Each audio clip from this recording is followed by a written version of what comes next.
Hey, welcome back to Life Sculptors Podcast. I'm your host, Dante Poole, and I am so delighted to be back here with you again. So much has been going on, both personally and professionally, and really excited about today's reading and today's conversation.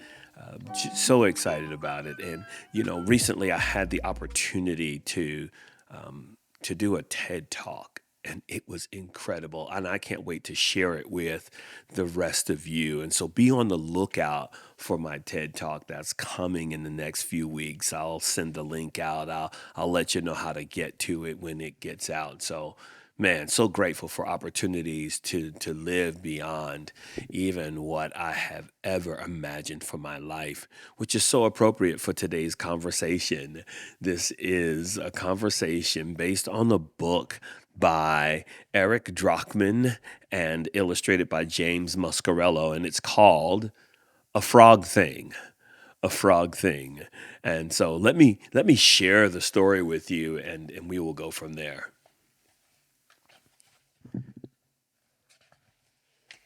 Frank wanted to fly, but he was a frog, and frogs can't fly. And Frank was different, though. Special, aerodynamic. You can do whatever you set your mind to, Frankie, his parents had promised. So Frank set his mind to flying. But it was more like falling than flying, and everyone laughed at him. Tired and discouraged, Frank buried his head in his big webbed feet, and that's how Frank's parents found him. Frank explained his problem, and there was a long silence as they thought about how to respond.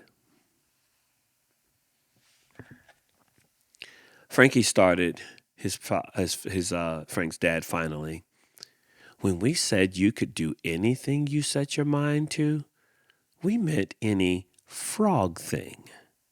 See, flying is a bird thing, just like staying underwater forever is a fish thing.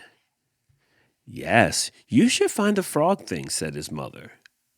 But I want to fly. I'm sorry, kiddo, but frogs can't fly, explained Dad. No, agreed Mom. We swim and we hop, but we don't fly. They don't understand, Frank thought. We understand, they said, and patted Frank's shoulder. Frank sat in the dark, still, sad, but growing even more determined. I'll show them, he thought. I'll learn to fly, and I'll fly right over the pond. He jumped and ran and leapt and dove. He flapped and flapped and flapped, and finally just flopped on top of a leaf to rest. He soaked his sore feet and hung his heavy head until, splash! Something crashed into the water and started to sink. Frank leapt into action. It's a little baby bird, he thought. He swooped down, swept her up, and swam her back to shore. The nervous mother bird hugged her baby bird tight. Her baby coughed, then wheezed, then opened her eyes, safe and warm in her mother's wings. The mother bird turned and kissed Frank right on the cheek. He was very surprised and a little embarrassed. Thank you, she chirped. What a great swimmer you are. How can I ever repay you? Oh, it was nothing, ma'am, said Frank, for he was a very polite and modest frog. Please, I want to do something for you. Anything. Well, suggested Frank, I really want to fly. But frogs don't fly, said the mother bird. I know, admitted Frank. And you still want to fly? Frank shrugged. I've set my mind to it. She looked in his eyes, then flew off in a flutter. Wait here, she cried. I'll be right back. And she did come back with another bird and a twig between them. Grab on, she called. Before he knew it, they were high above the trees. The morning sun streamed through the sky and the wind whistled over Frank's slick green skin. It was a little scary at first, but soon he relaxed as they glided and rose and swooped and dove. Everyone hurried to see Frank fly. They watched from the bank as he and the birds passed overhead. "This is no ordinary frog thing," observed Frank's mom. And when their flight was finished, the mother bird pulled Frank close. "You are a very special frog," she said, and with a whoosh of her wings, flew back to her nest. Breathless, Frank waved. Thank you so much." Frank hopped home, somehow lighter than before. On his way back, he met his folks. "Frankie, we saw you up there," Mom beamed. "Fantastic," croaked Dad. "You can do anything you set your mind to." "Anything," Mom agreed. "Well, any frog thing maybe," Frank explained. "The birds were the ones flying. I was just holding on. But I do think I could be one of the great swimmers." His parents smiled proudly as Frank joined his friends in the pond. Frank had wanted to fly, but he was a frog, and frogs can't fly, but they sure can swim. The end. I'm telling y'all, these stories are so great. Can we talk a little bit today from doing your thing, right? Learning to live between the now, the not yet, and the not possible. Oh my gosh.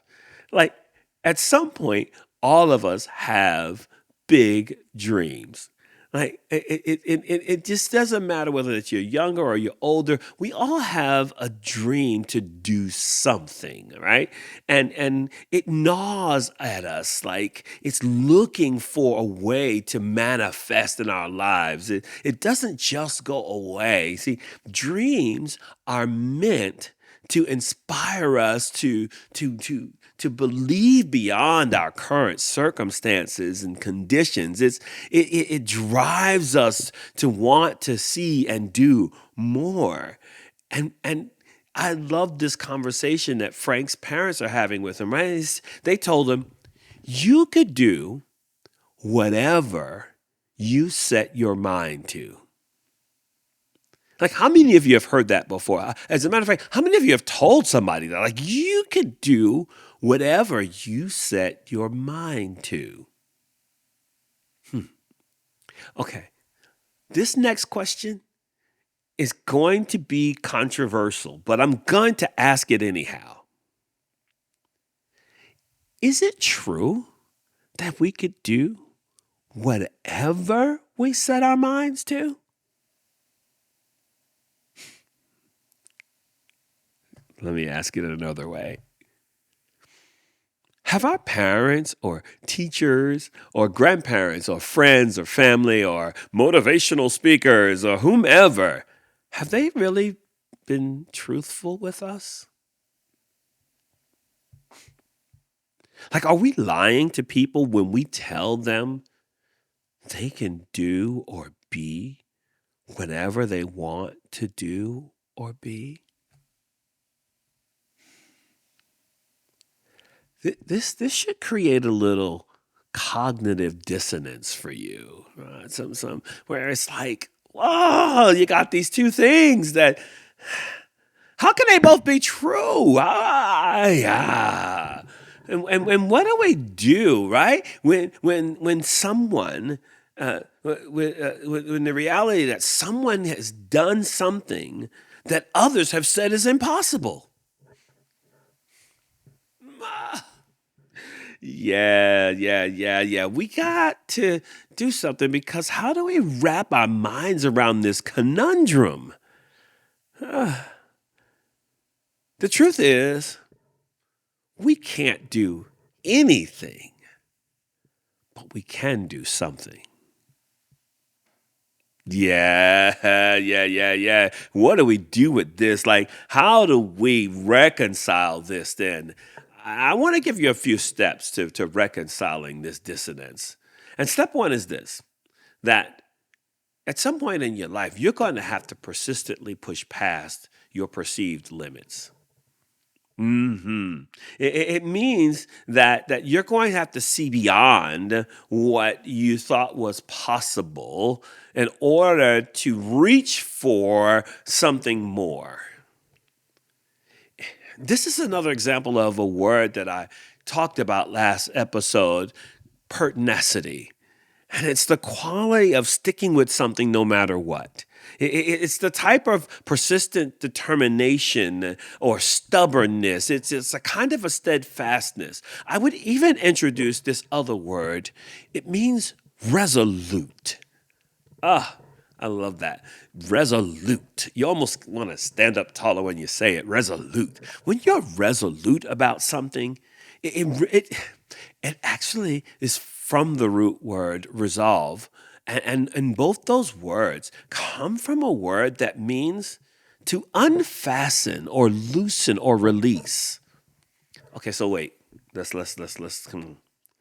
it means that in order for me to accomplish something great, in order for me to accomplish my dreams, in order for me to accomplish more than what I perceive are my limits, that I have to become resolute. I have to let some things go while I more acutely lean in and hold on to something else. It means to let go of other things and to singularly focus on the one thing.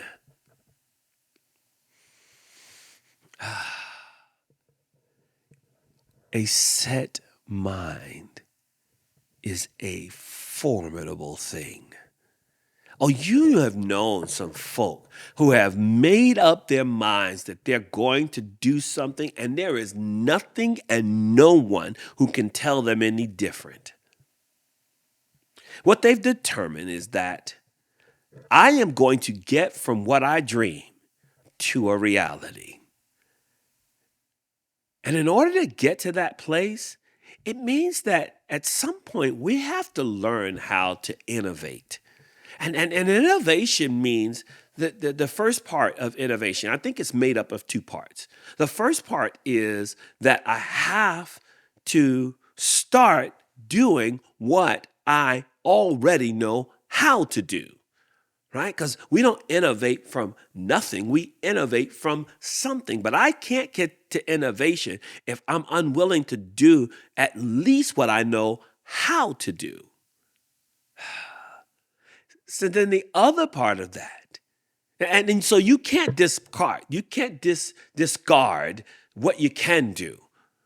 Right? You need to do that because it's the springboard, it's the launching place, it's the foundation for this other piece. And that is, I know it's going to feel like I'm talking out of two sides of my head here, but it means not being limited by what you have already experienced or seen. Yeah, if I'm going to innovate, I got to do what I know how to do, but I can't let that be all that I'm willing to do. I have to find some way to not be limited by what I've seen and what I've experienced, because what I've seen and what I've experienced is not all there is. I was in a recent conversation with some young people and was just encouraging them to go beyond their neighborhoods, their communities, their families, like get exposed to something else. I mean, as Americans, we are so limited in our perception of the world. Like when we think about the world, we think about it as America and not as anything other than that. And we have to do better about that because America isn't all that there is. And it doesn't mean this isn't a great place to live but it isn't the only thing in the world.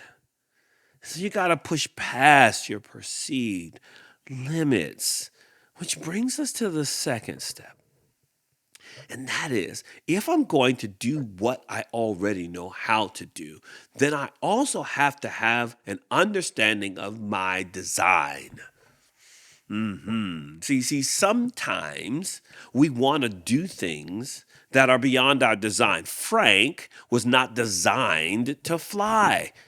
He was designed to do what frogs do, but he still wanted to fly. And there wasn't anything wrong per se with Frank's dream. But his design created some boundaries to how he could do that. See, there's more than one way to accomplish a thing.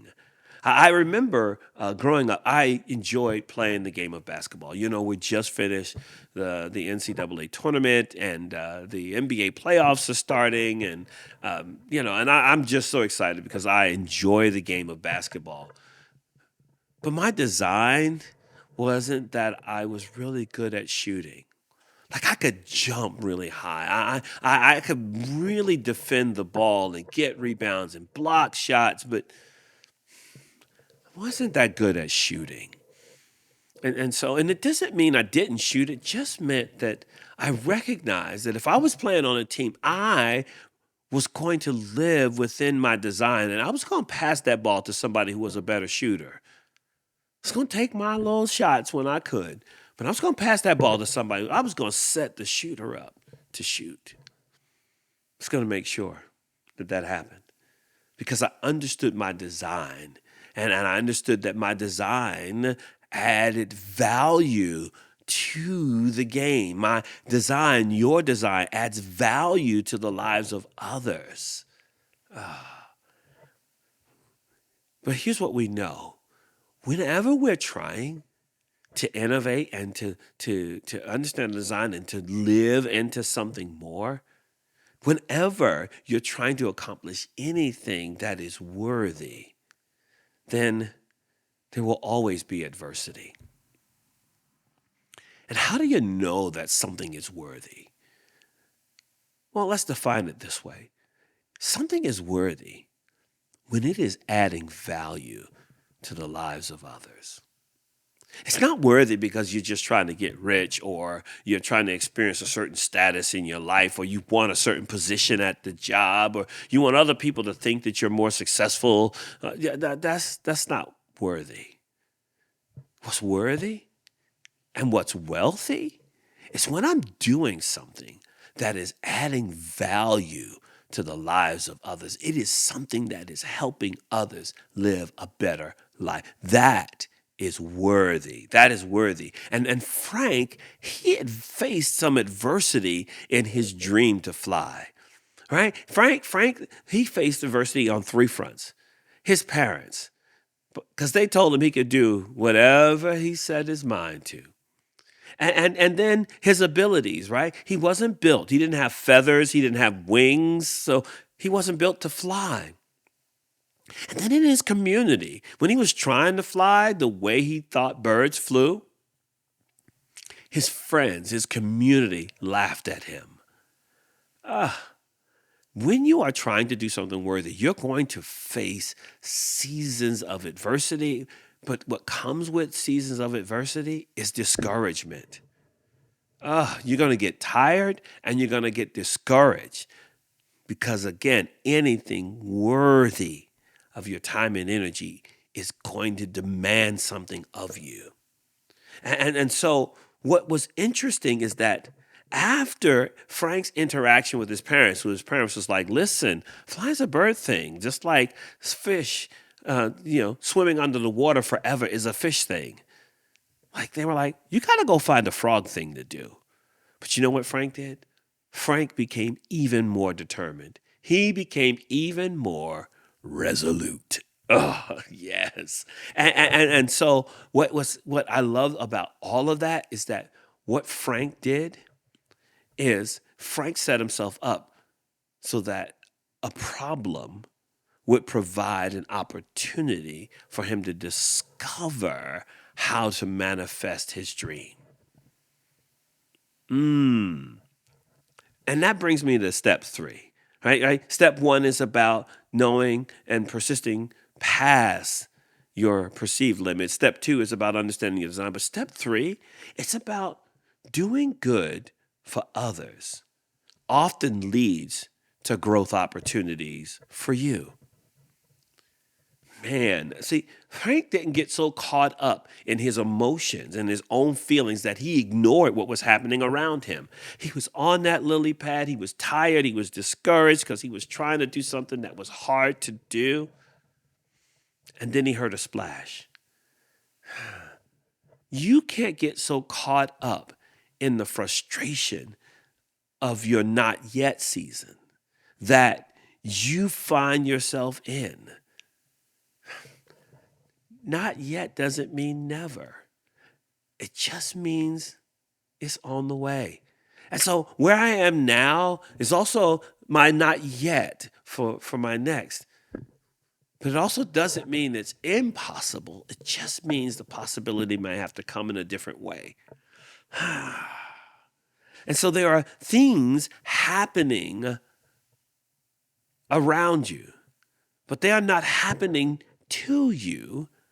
They're happening for you.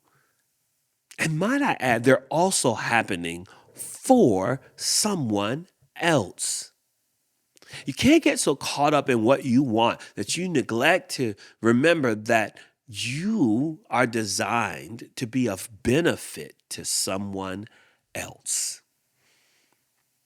And so, if you have the opportunity to do good for someone else, you should. I mean, that bird came splashing down in the pond, and Frank could have been like, yeah, whatever, figure it out, baby bird, because I got my own problems. But he didn't. He did what step 4 is, and that is learning to manage your negative emotions. This is what we call self-regulation. Again, I can't say it enough. It is so important for you to have the ability to manage your big emotions and to manage and discourage negative behaviors. See, Frank didn't resent the fact that birds could do what he could not. I mean, if he did, he would have like, your baby bird, figure it out. But he didn't, nor did he allow his frustration to get in the way of his willingness to help. And here's the beautiful part. Frank's response to the need of the baby bird, our response to the needs of others, give us a chance to see our dream manifested in a new and a different way. I love it. Frank did not get stubborn in his thinking, only wanting his flying to happen the way he thought flying should happen. He stayed open to the possibility that flying could come a different route, that his dream could be manifested in a different way, in a way that he did not expect. I'm telling you that you got to learn to not let your negative emotions cloud your ability to see that your dream can be manifested in a different way. Man. And that brings us to step 5. I mean, we're right there on it. Step 5 is then I have to trust the process. I mean, we've heard that before. And if we want to be honest, like really honest, sometimes the process sucks. Yep, I said it. Like sometimes the process of getting from what you dream to from your reality to what you dream to the manifestation of the thing you want to see happen in your life. Sometimes that process, man, is so hard. It's so difficult. As a matter of fact, sometimes you're watching other people have their dreams come to fruition, watching them get after and get some things, and you're sitting in your process getting like, oh man, like, why do I have to go through this to get to that? They look like they haven't really had to go through much to get to it. I'm telling you, don't let that deceive you. Don't let that deceive. Don't let your negative emotions dupe you into believing that somebody got something and it was easy for them. We all have our own kind of hard. And so life has a way of affirming our strengths and gifts and talents. And this mother bird, she was like, yo, Frank, you're a great swimmer. Like Frank hadn't even really thought about himself as a swimmer. He was a frog that was trying to fly. And she was like, you're a great swimmer. Here's what I want you to know about this interaction, this thing that stood out to me. It's that sometimes strangers can often see in us what those who are familiar with us are unable to see. But sometimes it takes a stranger to highlight something in us for us to pay attention to what's already there. See, and here's the other thing that I love about this interaction. That Frank was not afraid to ask for what he wanted. Like, don't be afraid to ask even a stranger for what you want. Because here's what I know. Everything we need comes to us. Like when it's time for the next phase of the manifestation of your dream, then who you need and what you need will come alongside the journey with you. They will appear, they will show up, and you have to be ready and willing to ask for what you need. And sometimes we don't ask for what we need because we're ashamed. Because we experience shame, and that shame really is about us comparing ourselves to other people because we think that we should look a certain way or act a certain way or be a certain way in order to get what we need. I love this. Frank didn't have wings, but frogs have an incredible grip. Yeah, now that bird recognized. She went and got another bird, and they came back with a twig and told Frank to just grab hold of the twig. And he used his grip. He used what he could do to help him do what he could not. He could swim. He rescued the bird. He could grip with those strong webbed feet, and they took him flying. And the conversation with his parents was just incredible. They were like, we saw you up there. You could do anything you set your mind to. And Frank said, I wasn't really the one flying. I was just holding on. The birds were flying. Here's what Frank was saying. I did get to experience my dream of flying.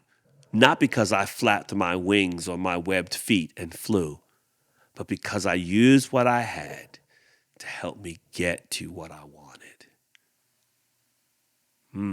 Those creatures innovated together so that Frank could live his dreams. And I'm just telling you that you can do something. Like you may not be able to do anything you set your mind to, but you could do something. So find your thing. Do your thing. Learn to sort through the now, the not yet, the not possible, and might we even add the possible, because there are lots of things possible for you. And you can do them. So great to talk with y'all. Again, this is the Life Sculptors Podcast. I'm Dante Poole. So great to be with you. Do me a favor. like, share, and subscribe. And remember that you are enough.